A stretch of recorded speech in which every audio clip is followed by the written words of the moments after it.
परीक्षित के राज्यकाल में, और केवल भारत की बात नहीं है, एक छत्र सम्राट थे परीक्षित पूरी पृथ्वी के, तो पूरी पृथ्वी में कहीं भी कुछ गलत नहीं होता था, ऐसा था परीक्षित का राज्य। सैनिक अस्त्र शस्त्रों को घर पर रखते थे, खाली हाथ घूमते थे, शस्त्रों की जरूरत ही नहीं होती थी, ऐसा परीक्षित का राज्यकाल था। सब लोग बड़ी प्रशंसा करते थे परीक्षित के, और परीक्षित स्वयं भी बहुत दीन थे, राजा थे, लेकिन फिर भी रोज अपने घोड़े पर निकल करके जाते, पूरी प्रजा का हालचाल पूछ करके आते थे। ऐसा परीक्षित का राज्य। लेकिन बंधुओं, बहुत दिन तक कांस्टेंट अच्छी स्थिति रहती नहीं है किसी की भी। यदि आपको ऐसा लग रहा है कि सब कुछ बहुत अच्छा चल रहा है, सब कुछ वैसा चल रहा है जैसा आप चाहते हो, घबरा जाना थोड़े से, क्योंकि हमेशा नहीं रहने वाला है। जो मिला है वह हमेशा पास रह सकता नहीं, कब बिछुड़ जाए ये कोई राज कह सकता नहीं। जिंदगानी का खिला मधुवन किसी का है दिया, मैं नहीं मेरा नहीं यह तन किसी का है दिया।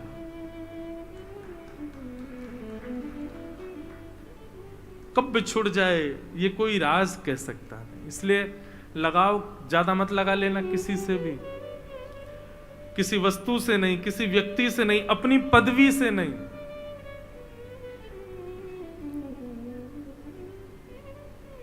सदा तैयार रहिए, कैसी भी स्थिति कभी भी आ सकती है, क्योंकि कांस्टेंट कुछ नहीं रह पाएगा आपके पास। निश्चित है चींटी ऊंचाई पर चढ़ रही है तो गिरने के लिए ही चढ़ रही है, गिरेगी एक दिन तो फिसलेगी।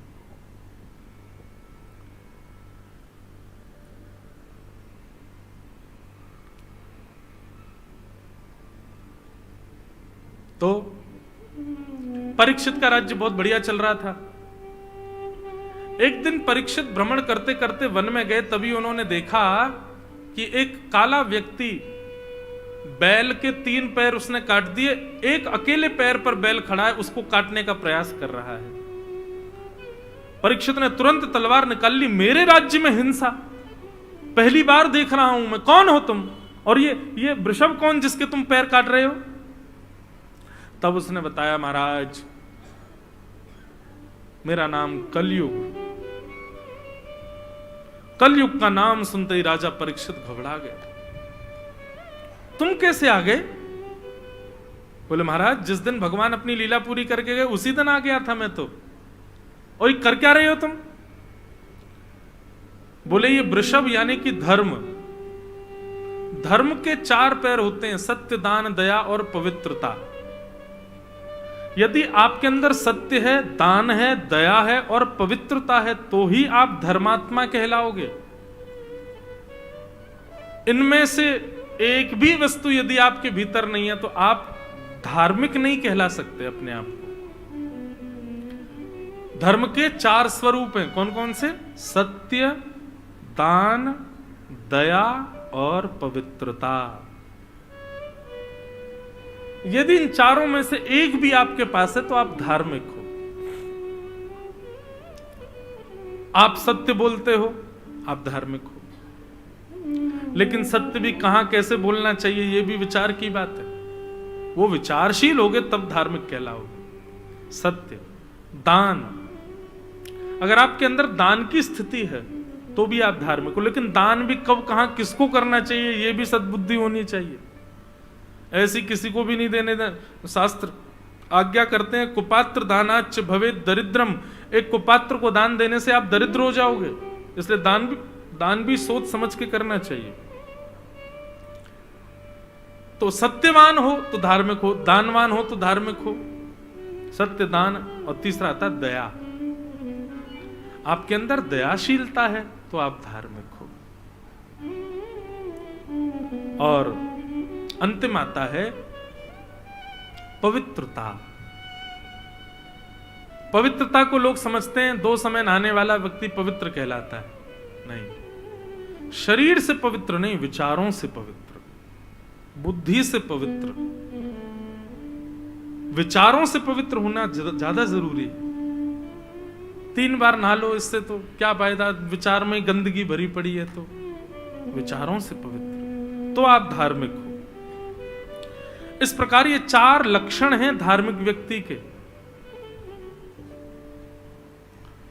लेकिन कलयुग में बंधुओं 3 पैर कटे हुए हैं धर्म के, दान, दया और पवित्रता। इसका मतलब क्या है? ये 3 जो हम करते हैं ना, दान, दया और पवित्रता, ये केवल खाना पूर्ति है। ये आप कलयुग में किसी के भीतर प्रत्यक्ष तो दिखेंगे ही नहीं ये तीनों, दान, दया और पवित्रता। कलयुग में धर्म केवल एक पैर पर खड़ा और वो है सत्य। क्यों? आप कहोगे महाराज जी बहुत झूठ बोलते हैं लोग, तो दुनिया में तो बहुत छल कपट आदि सब हो रहा है। लेकिन बंधुओं कितना भी छल हो रहा है, कितना भी झूठ हो रहा है, छल हो रहा है, झूठ हो रहा है, ये आपको कैसे पता? क्योंकि कभी ना कभी छल और कपट सत्य में परिवर्तित होता है। सत्य का एक स्वभाव होता है बंधुओं, उसको कितना भी छुपा लो, कितना भी दबा लो, कितना भी गाड़ दो जमीन के भीतर, एक दिन निकल आएगा, वो रुक नहीं सकता। सत्य का स्वभाव है, उसको जीवन पर्यंत व्यक्ति अपनी 80 वर्ष की आयु में किसी सत्य को छुपा ले और पूरा सोच ले मैं 80 वर्ष निकाल दूंगा, प्राण त्याग दूंगा, ये नहीं बताऊंगा, हो ही नहीं सकता। प्राण त्यागने से पहले कई बार क्या होता है, कई लोग जो बहुत रहस्यमय जीवन जी लेते हैं, जब उनका अंतिम समय पास आता है ना, तो उनकी मृत्यु चेतावनी देती है उनको, तुमने जितने रहस्य रखे सब बोल दो, तब तक नहीं तो मरोगे नहीं, तड़पते रहोगे। और उस व्यक्ति की ऐसी स्थिति होती है, वो बार बार अपने परिवार के लोगों को बुलाता है और अपने जीवन के सारे रहस्य बोल देता है। जब सबका उजागर कर देता है, सारे सत्य क्लैरिफाई हो जाते हैं, तब प्राण निकलते हैं उसके। सत्य नहीं त्याग सकता कोई, सत्य का ये स्वरूप है। आप कितना भी छुपा लो, वो छुपेगा नहीं, एक दिन तो प्रकट होगा। इसलिए कलयुग में केवल धर्म सत्य के ऊपर टिका हुआ है। दान, दया और पवित्रता, ये तीनों तो केवल और केवल खाना पूर्ति है, कोई करता नहीं है इसको। वास्तविक रूप से 3 किसी से नहीं हो पाते। कैसा दान करते हैं हम लोग? दान तब तक नहीं करते जब तक फोटोग्राफर नहीं आ जाए। दान करते, भैया ले, दिख रहा है कि नहीं दे रहा हूं मैं? हाँ दिख रहा है। ऐसा तो हमारा दान हो गया। और जो लोग गुप्त दान कराते हैं, कई लोग गुप्त दान भी करते हैं, हमारा नाम नहीं आना चाहिए। महाराज जी आज जो गुप्त दान हुआ था ना, मैंने पहले ही कह दिया था मेरा नाम नहीं आना चाहिए। मैंने कहा तो भले आदमी मुझे क्यों बता रहे हो कि तुमने ऐसा कहा था कि मेरा, मुझे तो पता चल गया तुमने ही दिया। वो सबसे यही बता देता है, मैंने तो स्पष्ट मना बोल दिया था, मंच से मेरा नाम नहीं बोलना। अरे क्या बताना, हम तो देते रहते हैं, ऐसे बताने की क्या जरूरत है, नाम क्यों बुलवाएं? ऐसे लोग बड़े चतुर होते हैं, वो छल से अपना नाम सबको बता देते हैं, मैं नहीं किया है। ये हमारी दान की स्थिति हो गई है। सत्य, दान और दया, दया भी केवल आडंबर मात्र है बंधु, हमारे भीतर दया नहीं है। और कलयुग जैसे जैसे आगे बढ़ रहा है ना बंधु, तैसे तैसे दया नष्ट होती जा रही है हम लोगों के भीतर। दया, दया का मतलब ये नहीं होता कि कोई बेचारा अयोग्य है आप उस पर रहम कर रहे हो, कोई बेचारा गरीब है, कोई बेचारा अयोग्य है तो आप उस पर, आप उसको जाके कुछ दे रहे हो, इसको आप दया का रूप नहीं मान सकते। दया किसको कहते हैं? कोई कितना भी बड़ा अपराध कर दो और आप उसको क्षमा कर दो, इसको कहते हैं दया। क्षमाशीलता जिसके अंदर है, क्षमा का दान करना जो व्यक्ति जानता है, उसको दयावान कहते हैं। बंधुओं बहुत कठिन होता है ये, व्यक्ति क्षमाशील नहीं बन पाता अपने जीवन में। कोई यदि उसके मान सम्मान अभिमान स्वाभिमान के ऊपर बात आ जाए, व्यक्ति क्षमा नहीं कर पाता। क्षमाशील होना ये दयावंत का लक्षण है। तो ये तीन तो केवल भैया दिखावा मात्र है हम लोगों के अंदर, दान, दया और पवित्रता। ये तीनों तो केवल हम लोग करते हैं, बस खाना पूर्ति। बाकी कलयुग में ये तीनों काटे जा चुके हैं, ये है ही नहीं। थोड़े बहुत भी हैं तो बस सत्संग के प्रभाव से लोगों के अंदर आ गए हैं, नहीं तो परिपूर्ण रूप से किसी के अंदर ये तीनों नहीं है। सत्य है, सत्य है, तो सत्य के ऊपर टिका हुआ है धर्म कलयुग में। पर कलयुग धीरे धीरे सत्य को भी काट रहा है, और जैसे जैसे युग आगे बढ़ रहा है सत्य भी खत्म होता जा रहा है, सत्य भी समाप्त होता जा रहा है, हमको असत्य ही सत्य लगने लग रहा है। और जिस दिन सत्य पूर्ण रूपेण सर्वनिष्ठ हो जाएगा, उसी दिन घनघोर कलिकाल आ जाएगा। बंधुओं, घोर कलयुग कब आएगा पता है? मंदिरों से भीड़ खत्म हो जाएगी, कथाएं होनी बंद हो जाएंगी, ब्राह्मणों का सर्वनाश हो जाएगा, पूरी पृथ्वी पर देसी गौ होगी ही नहीं, गाय बचेगी ही नहीं। गाय नहीं होंगे, शास्त्र नहीं होंगे, मठ मंदिर नहीं होंगे, ब्राह्मण नहीं होंगे, कथाएं सत्संग नहीं होंगी। पूरी पृथ्वी जब इन चीजों से विहीन हो जाएगी, तब घनघोर कलयुग आएगा। कलयुग का वर्णन ऐसा किया गया है कि एक बार कलयुग में भक्ति बढ़ेगी, फिर कम होगी, फिर बढ़ेगी, और फिर बढ़ने के बाद जब दोबारा कम होगी, फिर कभी नहीं बढ़ेगी।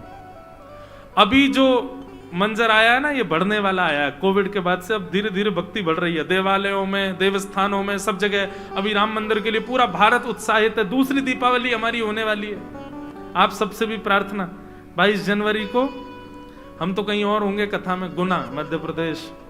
आप लोग बढ़िया सुंदर आनंद करना, और देखो वे पटाखे नहीं फोड़ना, सुंदर दिए जलाना। जैसे दीपावली पर घर सजाते हैं, साफ करते हैं, सुंदर पवित्र करते हैं, वैसे अपने अपने घरों पर सब दिए जलाना, सब सुंदर सफाई करना, सुंदर बढ़िया दान करना, मंगल बंधन बार अपने अपने घरों के बाहर बांधना, सुंदर मंगल गीत गाइएगा घर में, और सुंदर रघुनाथ जी की छवि या बालकृष्ण प्रभु हो तो उन्हीं को राघव जी मान करके उनका सुंदर भोग लगाना, सुंदर उत्साह के साथ में उत्सव मनाना 22 तारीख को। तो अभी सब पूरा भारत तैयार है उसके लिए। इसका मतलब क्या, भक्ति अभी बढ़ रही है, लेकिन इसके बाद जब घटेगी फिर कभी नहीं बढ़ेगी, फिर घटती ही चली जाएगी। अभी 100 वर्ष तक भक्ति बढ़ने का समय। एक समय ऐसा आएगा पूरे भारत में, पूरी पृथ्वी पर गैर धर्मावलंबी बचेंगे ही नहीं, सब धार्मिक हो जाएंगे। और उसके बाद ऐसा पलटा होगा 100 वर्ष के बाद, अचानक सब विहीन होते चले जाएंगे, राक्षस प्रवृत्ति बढ़ती चली जाएगी, और धीरे धीरे धीरे धीरे फिर घनघोर कलयुग में प्रवेश होगा। तो मैं तो कथा में कहा करता हूं कि भैया हम बहुत सही समय पर निकल लेंगे यहां से, बहुत सही समय पर मैं और आप दोनों चले जाएंगे। लेकिन इतना भजन करो, इतनी कथा सुनो, इतने ठाकुर जी की सेवा करो कि दोबारा नहीं आए, क्योंकि अब जब गए और फिर जब दोबारा आएंगे तब बहुत खतरनाक मिलेगी हमको पृथ्वी। इसीलिए अभी निकलने में फायदा है। अभी निकल लो भैया, खूब भजन करो, ठाकुर जी का स्मरण करो, तिलक लगाओ, खूब नाम स्मरण करो, अच्छे अच्छे काम करो। बंधुओं, बस मृत्यु से पहले आपका एक कर्तव्य है, कोई छिद्र हमारे भीतर रह ना जाए, कोई अपराध, कोई गलत काम हमारा छूट ना जाए, सबको सुधार लो। किसी व्यक्ति ने कहा मानव को जीवन जीने का उद्देश्य क्या है? बोले प्राण निकले उससे पहले क्लीन हो जाए, पूरा क्लियर कर लो अपने आप को। आप सब जानते हैं, मैं भी जानता हूं, हम सब जानते हैं हमारे भीतर कितने छिद्र हैं, हमारे भीतर कितने दूषितताएं हैं। उन सब को ये कथा रूपी अमृत, कथा रूपी बढ़िया सीमेंट डलवा करके वो सारे छिद्र जितने भी हैं जहां से पाप प्रविष्ट हो रहे हैं सबको ब्लॉक कर दो, सबको नष्ट कर दो, पूर्ण पवित्र हो जाओ। ये हमारा उद्देश्य है। प्राण निकलने से पहले यदि एक कामना भी चित्त में रह गई तो पुनश्च जन्म होगा ही होगा, उस कामना की पूर्ति के लिए होगा। इसलिए निवृत्त हो जाओ भैया, विचार करना इस बात को। तो कलयुग को पकड़ लिया, पकड़ करके कहा कि भाई तुम छोड़ करके जाओ हमारे राज्य को। कलयुग बोला मैं नहीं जा सकता महाराज, ब्रह्मा जी ने बनाया मुझको भी, आप कृपा करके मुझे 5 स्थान दे दीजिए, मैं वहीं रहूंगा। कितने आश्चर्य की बात है, कलयुग के पास केवल 5 स्थान है। द्यूतम पानम स्त्रियः सूना यत्रा धर्मश्चतुर्विद पुनश्च याचमानाय जात रूप मदात प्रभो। सबसे पहला कलयुग का निवास है जुआ। आप लोग सब लोग बहुत ध्यान से सुनिए, ये 5 स्थान, इनसे बचने का प्रयास कीजिए। सबसे पहला जुआ। जुआ का मतलब खेल में खेले जाने वाला जुआ नहीं है, वह भी है, उसके अलावा भी बहुत कुछ जुआ होता है। किसको कहते हैं जुआ? अपनी लक्ष्मी को, आप अपने धन को जहां कहीं भी दांव पर लगाते हो, वो सब जुआ कहलाता है। कई बार हम लोग क्रिकेट मैच देखते हैं तो उसमें भी लोग दांव लगा देते हैं, कौन जीतेगा, इतने की लगी, ये शर्त जो लगाते हैं, लगी 500-500 की शर्त, कौन जीतेगा, यह भी जुआ है। जुआ। असद स्थान पर अपने धन का व्यय मत करो, वो जुआ कहलाता है। द्यूतम। दूसरा है पानम, मदिरा का सेवन करना, मांस भक्षण करना, तामसिक वस्तुओं का सेवन करना, इन सब में कलयुग का निवास है। द्यूतम पानम। बंधुओं एक बात सुने, प्याज लहसुन किसके लिए निषेध है और उसका कारण क्या है? देखो, जो लोग वैष्णव हो चुके हैं, जो ठाकुर जी के हो चुके हैं, जो ठाकुर जी की सेवा अपने घर में करते हैं, उनको प्रयास करना चाहिए कि वे तामसिक वस्तुओं से बचें। दुर्गंध युक्त वस्तु का भोजन घर में नहीं बनना चाहिए। आप लोगों से ज्यादा नहीं रुका जाता तो कम से कम इतना प्रयास कर लो, घर में मत बनाओ, घर में मत लाओ। घर की ठाकुर जी की रसोई है, वो आपकी रसोई नहीं है। श्रीमद् भगवत गीता में भगवान स्वयं कहते हैं, बहुत ध्यान से सुनिएगा, भुंग्यते ते त्वगम पाक ये पचन्त्यात्म कारणम। ठाकुर जी कहते हैं, अर्जुन, जो व्यक्ति चूल्हे पर भोजन अपनी भूख निवृत्ति के लिए बनाता है, वो व्यक्ति अपना पाप ही पका के खा रहा है। नहीं तो फिर क्या भाव होना चाहिए? आज घर में क्या प्रसाद बन रहा है, ठाकुर जी के लिए क्या भोग बनाया जा रहा है, इसका विचार करो। हमारे लिए क्या बन रहा है, ये विचार नहीं। कोई पूछे घर में क्या बनना, बोले आज ठाकुर जी के लिए कड़ी बनी है, आज ठाकुर जी के लिए दाल बनी है, आज ठाकुर जी के लिए सब्जी बनी है, पति के लिए, बच्चे उसको ये बहुत पसंद है उसके लिए बनाइए। नहीं, ऐसा नहीं बोलना है, ठाकुर जी के लिए बना है। घर में या तो ठाकुर जी को विराजमान करो नहीं, और यदि घर में ठाकुर जी विराजमान किए हैं तो अपनी रसोई पवित्र करो। नहीं तो आप केवल पाषाण की पूजा कर रहे हैं, ठाकुर जी नहीं है आपके घर में। बाकी कुछ, और एक बात और कह दूं आपसे, मैं अपनी जिम्मेवारी पे कहूं, दावे से कह दूं, घर की रसोई पवित्र कर दो, सब अपने आप पवित्र हो जाएगा। और घर की रसोई यदि पवित्र नहीं है तो आप कितना भी पवित्र कर लो, घर पवित्र नहीं हो पाएगा। हमारे ब्रज के एक संत हैं, वो किसी के भी घर में भोजन करने जाते हैं ना, पता नहीं उनकी जीव में पता नहीं क्या ऐसा भाव है, वो कहते हैं पहले दही खिलाओ, अपने घर की निकाली हुई दही खवाओ। वो दही चख करके पता कर लेते हैं कि इसके घर में तामसी वस्तु तो नहीं आती, खट्टी है। अब खटास तो कई बार हमारे घर में भी होती है, लेकिन उनका पता नहीं एक अलग ही तरीका है। मैंने उनका अनुभव किया, वो जहां भी जाते हैं घरों में कहेंगे, अच्छा तुमने भोजन पाती में, सब बाद में, पहले अपने घर की थोड़ी दही चखाओ। वो दही चखते हैं, फिर बताते हैं पाऊंगा कि नहीं। यदि दही चख करके उनको कुछ भाव लगा तो पाते हैं। और निश्चित है आप जांच करवा लें, उस घर में कभी प्याज लहसुन आई ही नहीं होगी जिस घर की दही खा करके वो राजी हो जाए। अद्भुतता है।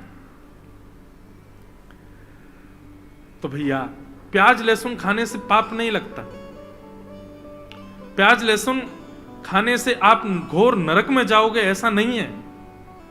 ये स्वाद की वस्तु है। बाहर पालो, कभी कभी चलेगा, एक आध बार छुट्टी है, पर मेरी प्रार्थना तो केवल इतनी, अपने घर के भीतर मत लाओ, रसोई में मत बनाओ। यदि आप वैष्णव हो तो, वैष्णव नहीं हो तो फिर तो कोई बात ही नहीं है। वैष्णव कौन? जिसके घर में ठाकुर जी वो वैष्णव है। या तो ठाकुर जी को कहीं और छोड़े आओ, या फिर बताओ यार, मैं कभी कभी कथा में कहता हूं, पत्नी ब्याह करके नए घर में आती है, अपने पति के लिए बदल जाती है। बच्चे, उनकी बहुत इच्छाएं होती हैं, लेकिन माता पिता के लिए अपनी इच्छाएं दबा लेते हैं, बदल जाते हैं, जैसा माता पिता चाहते हैं वैसे बन जाते हैं। पत्नी पति के लिए बदल जाती है, पति पत्नी के लिए बदल जाता है, बच्चे माता पिता के लिए बदल जाते हैं, माता पिता बच्चों के लिए सेक्रीफाइस करते हैं। लेकिन हम लोग अपनी जीव के स्वाद नहीं छोड़ सकते ठाकुर जी के लिए। हम ठाकुर जी के लिए इतने नहीं बदल सकते। तो आपका बाकी सारी क्रियाएं करना व्यर्थ मात्र है। इसलिए कभी जभी की छुट्टी है कोई बात नहीं, चीट डे तो सब जगह होता है, लेकिन भैया हमारी प्रार्थना है, घर में यदि ठाकुर जी की सेवा है, घर में मत लाओ, अपने रसोई में मत बनाओ, उससे ठाकुर जी को पीड़ा होती है, ठाकुर जी को प्रिय नहीं है, इसलिए नहीं बनाओ। तो हम क्या निवेदन कर रहे थे? हां, पानम।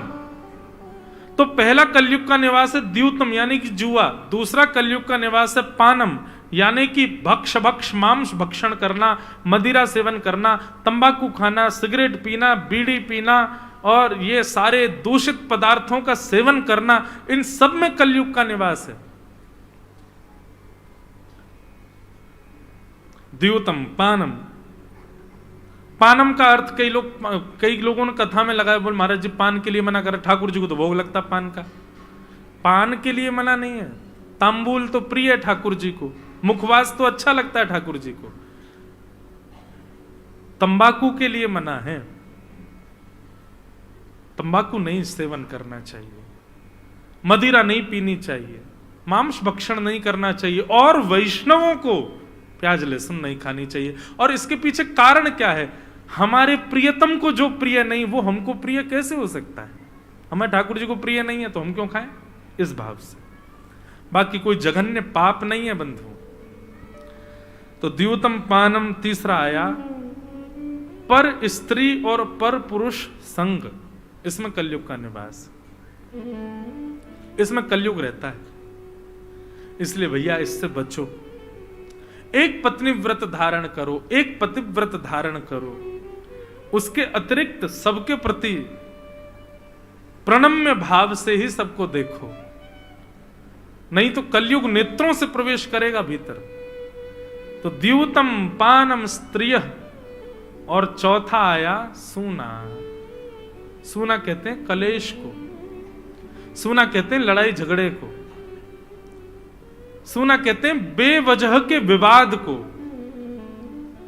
हमारी स्थिति क्या? उसने मुझसे गलत बोल दिया तो मुझे तब तक चैन नहीं पड़ेगा जब तक मैं उससे दुगना उसको ना बोल दूं। तूने ऐसा ऐसा बोला था ना, रुक जा बेटा, आएगा समय मेरा भी, मैं बोलूंगा। और फिर उसको बता तुमने भी तो ऐसा बोला था, ले मैं भी बोलूं। नहीं, मैंने अभी भी कहा ना, क्षमा दान।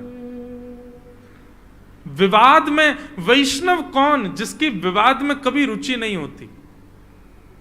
कोई कितना भी लड़े झगड़े, वैष्णव मौन रहता है, चला जाएगा उठ के, विवाद नहीं करेगा, पलट प्रत्युत्तर नहीं देगा। लड़ो नहीं, झगड़ो नहीं, इसमें ज्यादा रुचि मत रखो। तो द्यूतम पानम स्त्री सूना, ये 4 स्थान हो गए। पंचम स्थान प्रदान किया कलयुग को अनीति से कमाया गया धन, बिना मेहनत के कमाया गया धन, उसमें कलयुग का निवास होता है। इसीलिए ब्राह्मणों को दक्षिणा दी जाती है, दक्षिणा उनकी मेहनत का फल है। बंधुओं, ब्राह्मण बहुत मेहनत करता है। कैसी मेहनत करता है? आपके घर में आएंगे, वेदी बनाएंगे, सब सजाएंगे, सारे ग्रह नक्षत्रों को विराजमान करेंगे, फिर मंत्रों का उच्चारण करके देवताओं को बुलाएंगे, सूर्य देव पधारो, नवग्रह पधारो, वरुण देवता पधारो, हनुमान जी पधारो, सब देवताओं को मंत्र बोल करके बुलाएंगे। सब काम ब्राह्मण करता है, मंत्र भी ब्राह्मण बोलता है, पाठ भी ब्राह्मण करता है, सारी व्यवस्था भी ब्राह्मण करता है। आपको केवल हाथ लगा लगा के वस्तु चढ़वा देता है। जब सब किया ब्राह्मण ने तो फल भी ब्राह्मण को ही मिलना चाहिए? नहीं, हम क्या करते हैं, यजमान लोग ब्राह्मण को उतनी दक्षिणा दे देते हैं, आपने जितना श्रम किया उसकी दक्षिणा आपके पास, और जो भी कुछ आपने किया पुण्य तो ब्राह्मण को ही मिला है, लेकिन दक्षिणा लेकर के पुण्य आपको दे देता, आशीर्वाद। इसलिए ब्राह्मण को दक्षिणा देनी चाहिए। पर फिर भी कई बार ब्राह्मणों को ऐसे ही किसी के घर में गए, पदनामनी दे दी, कुछ ऐसे तिलक करके दे दिया, उसके लिए ब्राह्मणों के लिए एक नियम बनाया गया। क्या?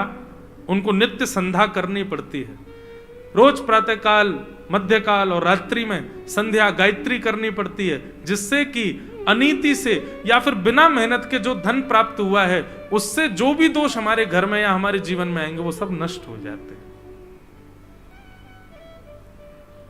इसलिए भैया ये 5 स्थान, इनसे बच जाओ बस। कितनी बड़ी आश्चर्य की बात है।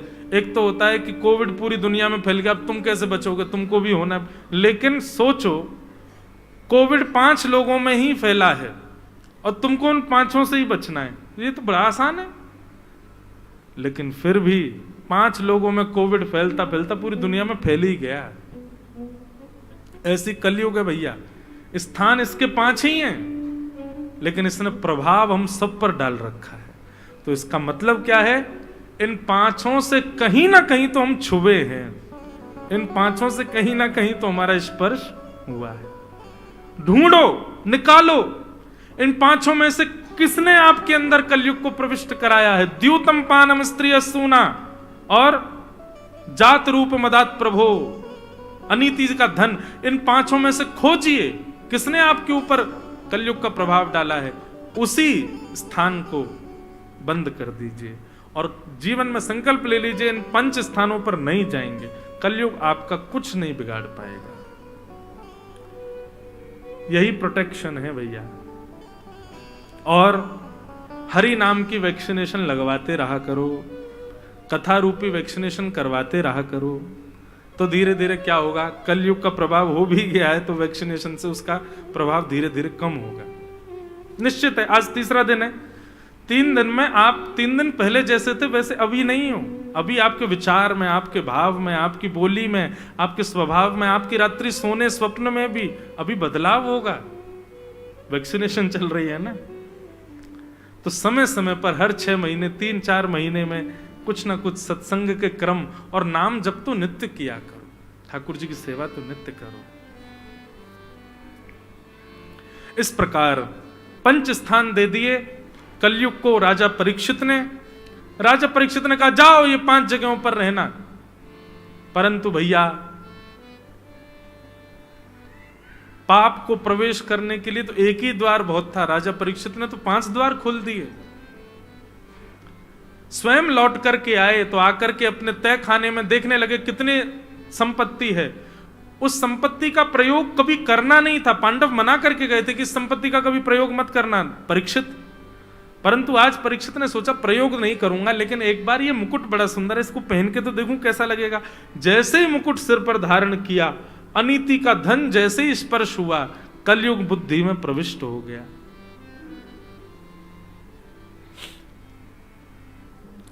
और राजा परीक्षित, आज उनके मन में आया मैं इतना बड़ा राजा, एक छत्र सम्राट, मैंने आज तक शिकार नहीं किया किसी का, आज शिकार खेलने के लिए वन में जाऊंगा। सेनापति महामंत्री आदि कहने लगे, बोले राजन आपके यहां हिंसा करना मना है, आप स्वयं हिंसा करने जा रहे हो।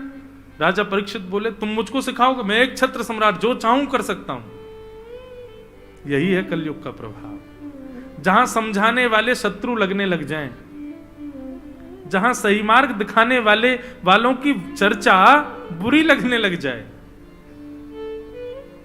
ज्यादा ज्ञान मत झाड़ो, ठीक है, हमें मत सिखाओ क्या करना है, इस प्रकार से कहकर के सबको शांत कर देना, समझ जाना कलयुग का प्रभाव है। माता पिता को मुंह पर जाकर के उन्हीं के प्रत्युत्तर दे देना, ये कलयुग का प्रभाव है। तिलकधारी, शिखाधारी, धोतीधारी या त्रिदंडधारी, त्रिशूलधारी या फिर जटाएंधारी संत वैष्णवों को देख के मजाक उड़ाना, ये कलयुग का प्रभाव है। पर स्त्री पर पुरुषों के प्रति भावना उत्पन्न होना, ये कलयुग का प्रभाव है। सबसे कलयुग की सबसे बड़ी खास बात क्या है, सबसे बड़ा इसका दुर्गुण क्या है? ये आपकी बुद्धि पर आक्रमण करता है और आपसे ही पाप करवाएगा। कंस, रावण और हिरण्यकश्यप ये इतने बड़े पापी नहीं थे। ये क्या करते थे? बांध करके जबरदस्ती कहते थे कि ऐसा करो नहीं तुमको मारेंगे। लेकिन कलयुग विचित्र है। कलयुग तो आपके मन में बैठ के आपका मन करवाएगा कि तुम पाप करो। कलयुग इतना खतरनाक है भैया, इससे बचो भैया, बहुत भयावह है कलयुग। कलयुग से बचने का एक ही तरीका है, इन पंच स्थानों से बचो और कथा भागवत सत्संग सुनते रहो। कलयुग यहां प्रवेश नहीं कर सकता। पंच स्थान देकर के राजा परीक्षित स्वयं भटक गए, सिर पर मुकुट पहन करके शिकार खेलने के लिए वन में चले गए। मार तो एक भी जानवर को पाए नहीं, लेकिन प्यास लगने लगी तो एक आश्रम में पहुंचे। शमीक ऋषि ध्यान में बैठे थे। राजा परीक्षित ने जाकर के कहा, हे महाराज, आपके द्वार पर पृथ्वी का एक छत्र सम्राट राजा परीक्षित खड़ा है, प्यास लगी है, जल पिलाइए। लेकिन साधु तो समाधि में बैठे थे, उनको तो पता ही नहीं कौन क्या बोल रहा है। समाधि से नहीं उठे, इस बात से राजा परीक्षित को क्रोध आ गया और मरा हुआ सर्प बाण से उठाकर के उनके गले में डाल दिया। इस दृश्य को कुछ बालकों ने देख लिया और जाकर के शमीक ऋषि के पुत्र श्रृंगी को बता दिया कि तुम्हारे पिता के गले में मरा हुआ सर्प आज राजा परीक्षित ने डाला है। श्रृंगी को क्रोध आया और उसने तुरंत नदी का जल हाथ में लेकर के श्राप दे दिया, आज के ठीक 7वें दिन राजा परीक्षित की मृत्यु हो जाएगी। तक्षक सर्प के डसने से श्रापित हो गए। शमीक ऋषि ने अपने गौरमुख नाम के शिष्य को भेज दिया, जाओ राजा परीक्षित को बता दो उनके जीवन के केवल 7 दिन बचे। यहां राजा लौट करके अपने राजभवन में आए। जैसे ही मुकुट उतारा, मुकुट उतारते ही उन्होंने सोचा, मुझे इतना क्रोध आ गया कि मैंने संत के गले में मरा हुआ सर्प डाल दिया, ये कैसे हो सकता है? राजा परीक्षित रोने लगे, आत्मग्लानि करने लगे। बंधुओं, मानव का सबसे बड़ा सद्गुण क्या है? अपने अवगुण को स्वीकार करना, अपनी गलती को स्वीकार करना। जो व्यक्ति कभी अपने अवगुणों को स्वीकार नहीं करता बल्कि उनको छुपाता है, यह उसका सबसे बड़ा दुर्गुण है। अपने अवगुणों को स्वीकार करो। हां, मुझे क्रोध आता है, हां मैं कामी हूं, हां मेरे अंदर लोभ है, हां मुझे उससे ईर्ष्या होती है। आप जिस दिन अपने अवगुणों को स्वीकार करना प्रारंभ करेंगे, निश्चित मानिए वो अवगुण उसी दिन 30% कम हो जाएगा। आप उसको स्वीकार नहीं करते, छुपाते हो, इसीलिए वो बढ़ता रहता है अंदर ही अंदर। भाई, दर्पण देखते हैं, शीशा देखते हैं तो बाल खराब हैं, आंख खराब हो रही है, कान का कुंडल टेढ़ा हो रहा है, जो भी कुछ कमी है शीशा दिखा देता है और आप उसको व्यवस्थित कर देते हो। ठीक वैसे ही नित्य सत्संग रूपी दर्पण में जाकर के अपने अवगुणों को देखो और उनको सुधारो, व्यवस्थित करो।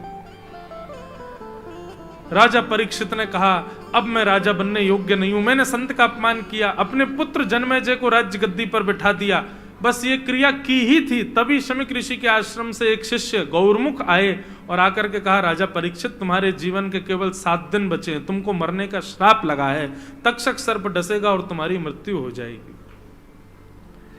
राजा को जैसे ही ये बात पता चली, राजा भुजा उठा करके नाचने लगा। पत्नी बच्चे कहने लगे, पिताजी आपको मरने का श्राप लगाया, आप नाच क्यों रहे हो, आप नृत्य इतने प्रसन्न क्यों हो रहे हो? राजा परीक्षित कहते हैं, वैष्णव का स्वभाव है हर स्थिति में अच्छा क्या होगा यह विचार करें। मुझे 7 दिन ही क्यों मिले? सबसे बड़ा प्रश्न तो यही है। दूसरा प्रश्न, संसार में जन्म लेने वाला कोई भी व्यक्ति ये नहीं जानता कि उसकी मृत्यु कब होगी, लेकिन एक मैं हूं जो जानता हूं कि 7 दिन में, ब्रह्मा भी यदि चाहेंगे कि 7 दिन से पहले मेरे प्राण निकले तो नहीं निकाल पाएंगे, मेरे प्राण 7 दिन बाद ही निकलेंगे। तो क्यों ना इस बात को जानकर के कि अब 7 दिन तक मुझे कुछ नहीं होने वाला, मैं अपने हर क्षण को ठाकुर जी को प्रदान कर दूंगा। हम लोगों को पता नहीं है कि हमारा अगला क्षण अंतिम होगा कि नहीं, तो हम बेटे को भी अपना समय देते हैं, पत्नी को भी देते हैं, पति को भी देते हैं, संसार को भी देते हैं, मित्रों को भी देते हैं, विषय भोग विलासों को भी देते हैं, धन को भी देते हैं, अपनी इच्छाओं को भी देते हैं, क्योंकि हमको लगता पता नहीं कब मर जाएंगे, कर लो भैया ये काम। लेकिन राजा परीक्षित की सकारात्मक बुद्धि देखो, वे कहते हैं संसार में कब किसके प्राण निकल जाएं किसी को पता नहीं, पर मुझे 7 दिन से पहले कोई नहीं मार सकता। मुझे पता है कि 7 दिन बाद ही मेरे प्राण निकलेंगे, तो क्यों ना अब से अंतिम क्षण तक हर क्षण में ठाकुर जी को दे दूं। आज तक का अपना हर समय में पत्नी को दे चुका, बच्चों को दे चुका, पूरे विश्व को दिया, लेकिन अब से अंतिम क्षण तक मैं ठाकुर जी को प्रदान करूंगा, इसलिए मैं प्रसन्न हूं। और राजा परीक्षित वन में चले गए। वन में अनेक ऋषि आए, सबसे राजा ने कहा जल्दी मरने वाले की मुक्ति का उपाय बताओ। कोई भी नहीं बता पाया। तभी वहां सुखदेव जी का आगमन हुआ। बोलो सुखदेव जी महाराज की। और सुखदेव जी के आते ही राजा परीक्षित ने प्रश्न किया, भगवान जल्दी मरने वाले की मुक्ति का उपाय बताइए, म्रियमाण व्यक्ति के मुक्ति का उपाय बताइए। यहां पर 2 बातें बंधु। राजा परीक्षित गंगा के तट पर बैठे हैं। कहां बैठे हैं? और गंगा जी की महिमा बताते हुए शास्त्र कहते हैं कि गंगा जी जहां बहती हैं वहां से 100 किलोमीटर दूर के एरिया में भी यदि कोई अपने प्राण त्यागता है तो निश्चित है उसको मुक्ति मिलेगी। इतना गंगा जी का प्रभाव है। गंगा जी के घाट से यदि आपका घर 100 किलोमीटर की दूरी के भीतर आता है तो आप गंगा तट के निवासी ही माने जाओगे, क्योंकि 100 किलोमीटर किसी समय पर वहां तक भी गंगा जी बहती थी। तो आज के समय में गंगा तट से 100 किलोमीटर इधर उधर का एरिया जो है उसमें यदि कोई व्यक्ति प्राण त्याग दे तो निश्चित है उसको मुक्ति मिलेगी ही मिलेगी। परीक्षित जी तो गंगा जी के बिल्कुल बगल में ही बैठे हैं और जिन संतों का केवल घर बैठ के स्मरण करने से आप मुक्त हो जाओगे, यदि आप घर पर बैठ के गोस्वामी तुलसीदास जी, श्री हरिवंश महाप्रभु, स्वामी श्री हरदास जी, हरिराम व्यास जी, भाष्यकार रामानुज स्वामी जी महाराज, श्री रामानंदाचार्य जी महाराज, इन संतों का कुछ मत करो, घर बैठ के केवल नाम स्मरण कर लो और इसी मात्र से आपको मुक्ति मिल जाएगी। लेकिन प्रत्यक्ष ये सारे संत आपको दर्शन देने के लिए प्रकट हो जाए तो कितनी बड़ी बात है। अभी हल्ला मच जाए हैदराबाद में गोस्वामी तुलसीदास जी महाराज प्रकट हो गए और सबको दर्शन दे रहे हैं, क्या होगा? अब भी इसी वक्त गाड़ियां में भर भर के सब भाग जाओगे हैदराबाद। क्यों? अरे भाई गोस्वामी तुलसीदास जी प्रकट हो गए। या फिर आ जाए कहीं से खबर बेंगलोर में मीराबाई, भक्तिमती मीराबाई प्रकट होगी, प्रत्यक्ष मीराबाई का पुनर्जन्म हुआ है, मीराबाई प्रकट, सब पहुंच जाओगे वहां पर। क्योंकि भाई जिनका आज तक हमने नाम सुना, जिनके गुणगान सुने, वो प्रत्यक्ष प्रकट हो जाएं तो निश्चित है दर्शन की अभिलाषा सबकी होती है। ऐसे स्मरण करने से पवित्र कर देने वाले संत परीक्षित के सामने बैठे हैं। गंगा जी के तट पर बैठा है, संतों के सामने बैठा है। और तीसरी बात, ये परीक्षित वो बालक है जिसने जन्म से पहले मां के गर्भ में भगवान का दर्शन किया। तब भी परीक्षित कहता है कि जल्दी मरने वाले की मुक्ति का उपाय क्या है। इसका मतलब क्या है? हर तरीके से परीक्षित मुक्त हो रहा है, तो फिर वो ये कैसे कह सकता है कि जल्दी मरने वाले की मुक्ति का उपाय क्या है? आहा, ये प्रश्न जैसे परीक्षित ने किया, तुरंत सुखदेव जी महाराज कहते हैं ये बात तो सिद्ध हो गई। अब देखो गुरु किसको कहते हैं। परीक्षित ने पूछा जल्दी मरने वाले की मुक्ति का उपाय क्या, और सुखदेव जी क्या कह रहे हैं? परीक्षित ये बात तो सिद्ध हो गई तुम्हारे प्रश्न पूछते ही कि ये प्रश्न तुमने अपने लिए नहीं किया है। प्रश्न सुनते ही समझ गए कि ये प्रश्न तुम्हारा अपना नहीं है। परीक्षित करतो लोक हितम नृप, तुमने संसार के लोगों के लिए प्रश्न किया है। तुमने ये प्रश्न इसलिए किया है कि मैं तो गंगा के घाट पर हूं, मैं तो संतों के सामने हूं, मैंने तो मां के गर्भ में भगवान का दर्शन किया, परंतु ये योग्यताएं संसार के हर व्यक्ति को नहीं मिलेगी। तो मुझे बताइए उस व्यक्ति को क्या करना चाहिए कि जिससे उसको भगवत प्राप्ति हो।